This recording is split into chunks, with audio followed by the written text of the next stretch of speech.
नमस्कार दोस्तों, स्वागत है आपका अपने YouTube channel LS live stock association पशुधन सहायक में। और आज मैं आपको बताऊंगा वेटरनरी फिजियोलॉजी एंड बायोकेमिस्ट्री के सब्जेक्ट के एक टॉपिक रुमंती जानवरों में भोजन का प्रवाह कैसे होता है उसके बारे में बताऊंगा। तो अभी तक आपने हमारे यूट्यूब चैनल को सब्सक्राइब नहीं किया तो इसे ज़रूर सब्सक्राइब कीजिए। पिछले वीडियो में मैंने आपको जानवरों के डाइजेस्टिव सिस्टम के बारे में बताया था, स्टोमक के बारे में बताया था। और आज मैं आपको उन्हीं जानवरों में उसी डाइजेस्टिव सिस्टम में भोजन का प्रवाह कैसे होता है, वो कैसे पचता है उसके बारे में बताऊंगा। तो हमारे वीडियो को आप अंत तक ज़रूर देखिए, वीडियो को पूरा ज़रूर देखें। और शुरू करते हैं रोमंती जानवरों में भोजन का प्रवाह कैसे होता है। तो सर्वप्रथम तो किसी स्टूडेंट को ये नहीं पता होता है कि जानवर जो पशु होता है, रोमंती पशु होता है, वो जुगाली तो करता है, लेकिन वो जुगाली करता कैसे है और वो जल्दी जल्दी भोजन को ऐसे खाता है तो वो फिर पचता कैसे और उसका प्रवाह कैसे होता है।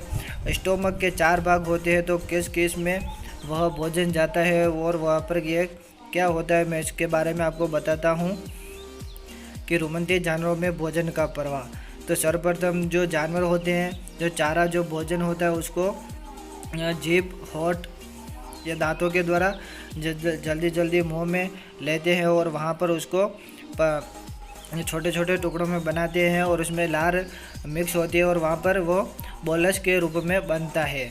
तो वो ग्रसिका के माध्यम से रुमन में जाता है और वहाँ पर जल्दी जल्दी वो इकट्ठा होता है, बहुत मात्रा में इकट्ठा हो जाता है और वहाँ पर उसका भोजन का किण्वन होता है, फर्मेंटेशन होता है।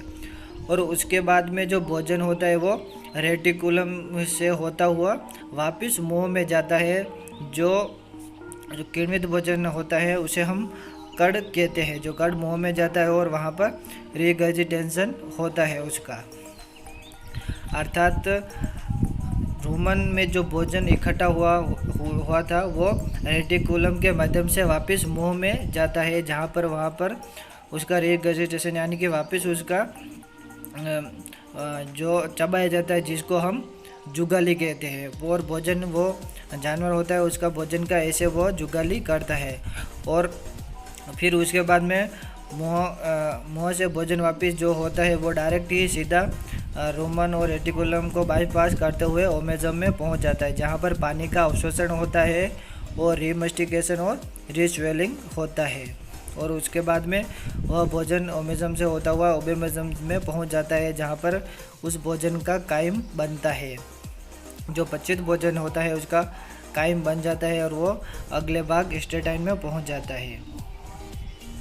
दोस्तों सीधी बात है कि जानवर के द्वारा भोजन को मुंह के द्वारा चबाया गया, उसके बाद घर्षिका के माध्यम से रुमन में गया और रुमन के बाद में रेटिकुलम से होते हुए वापस मुंह में गया, जो पचित किण्वित भोजन होता है, और वापस मुंह से सीधा ओमेजम में पहुंच जाता है और जहां पर पानी का अवशोषण हो जाता है और ओबेमेजम में पहुंच जाता है, जहां पर वापस भोजन में जो पचित एंजाइम होते हैं वो उसमें मिक्स हो जाते हैं और इस प्रकार से वो भोजन का प्रवाह होता है और वो स्टेटाइन से होता हुआ एनएच के द्वारा वापस बाहर निकल जाता है, जिसे हम गोबर या फिशेस कहते हैं।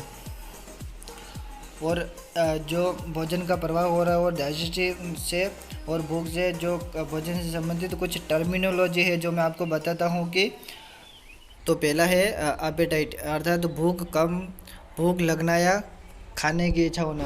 अर्थात हमें अगर भूख लग रही है, जानवर को भूख लग रही है और खाने की इच्छा हो रही है तो हम उसे एपेटाइट कहते हैं। यह कुछ टर्मिनोलॉजी है भोजन से संबंधित, खाने पीने से लेकर।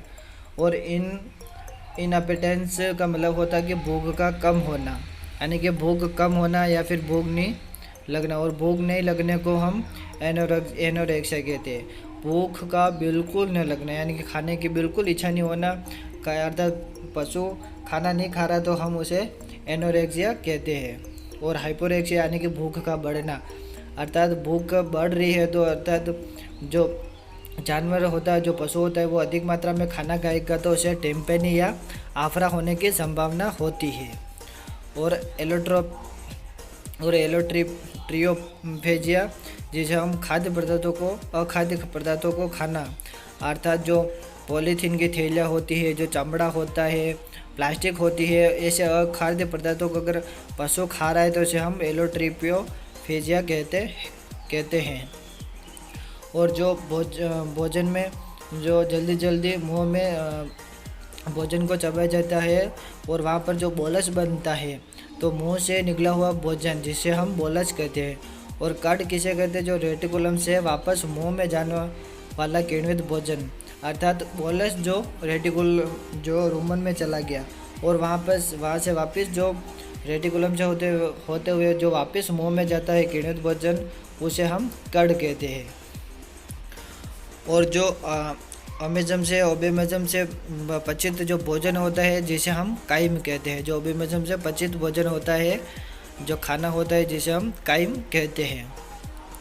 और जो जुगाली भोजन, जो जानवर जुगाली करता है, उसमें कौन कौन सी क्रिया होती है? तो पहले तो रिगर्जिटेशन होता है, रिमेस्टिकेशन होता है और रिस्वेलिंग होता है। तो रिगर्जिटेशन, रेटिकुलम से जो भोजन वापस मुंह में जाता है, जो पचित भोजन होता है, उसे हम रिगर्जिटेशन कहते हैं। और रिमेस्टिकेशन यानी कि भोजन का पुनः चबाया जाना, यानी कि भोजन का जो मुंह में वापस चबाते हैं जानवर, उसे हम रिमेस्टिकेशन कहते हैं। और रीस्वेलिंग, जो भोजन को पुनः निकला जाता है, उसे हम रीस्वेलिंग कहते हैं। और पुनः निकला हुआ भोजन रुमन एवं रेटिकुलम को बाईपास करता हुआ ओमेजम में पहुंच जाता है, जहां पर पानी का अवशोषण होता है। और उसके बाद वह अबमेजम में चला जाता है, जहां पर पचित स्रावित एंजाइम होते हैं, वो वहाँ पर स्रावित होते हैं और उसका भोजन का काइम बन जाता है। और उसके बाद वह स्टेटाइन में पहुँच जाता है। और स्टेटाइन से होते हुए वह एनएस के थ्रू से वह समय समय पर बाहर निकलता रहता है पशु के शरीर से, जिसे हम गोबर या फिसेस कहते हैं। तो यह है रुमंती जानवरों में भोजन का प्रवाह। तो इससे पहले मैंने आपको डाइजेस्टिव सिस्टम के बारे में बताया था, और आज मैंने आपको डाइजेस्टिव सिस्टम में भोजन का प्रवाह कैसे होता है उसके बारे में बताया। और स्टोमक में जो 4 पार्ट्स होते हैं, उसमें भोजन कहाँ से कैसे जाता है उसके बारे में बताया। तो आशा करता हूँ कि आपको हमारा ये वीडियो अच्छा लगा हो, तो इसे लाइक कमेंट शेयर ज़रूर कीजिएगा और हमारे यूट्यूब चैनल को ज़रूर देखें और सब्सक्राइब ज़रूर कीजिए। धन्यवाद।